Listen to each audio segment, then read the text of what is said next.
হাইলাইটারটা কিসের? ঠিক আছে, ব্রাশটা দেখি। আচ্ছা, ব্রাশটা কেন ম্যাকের না? আরে ব্রাশ দিয়ে তুমি কি করবে? তোমার তো প্রোডাক্ট লাগবে। এটার জন্য টাকা কাটা যাবে।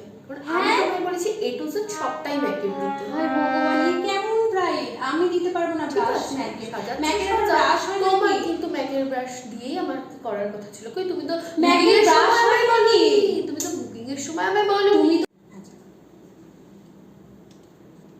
দাঁড়াও, তুমি আমার ল্যাশ আপের আইল্যাশ দিচ্ছ কেন? আরে ম্যাকের আইল্যাশ কোথায়? ম্যাকের আইল্যাশ ভালো হয় না। তোমাকে তো আমি সবকিছু ম্যাকে দিতে বলেছি। সম্ভব না, সবকিছু ম্যাকে। মেকআপ বলেছি। আমি তো তোমাকে এর বদলে টাকা দিচ্ছি। তোমার কিন্তু আইল্যাশের জন্য টাকা কাটা যাবে, আমি বলে দিলাম। সবকিছুর জন্যই টাকা কেটে দাও, বাদ। বলেছি দিদি একটু এসিটা তো দিতে পারো, একটু এসিটা চালাও না গো প্লিজ। হ্যাঁ, এসি চালিয়ে দিচ্ছি। তার এই এসিটা চালাতো। এবার বলো না এসিটাও ম্যাকের দিতে।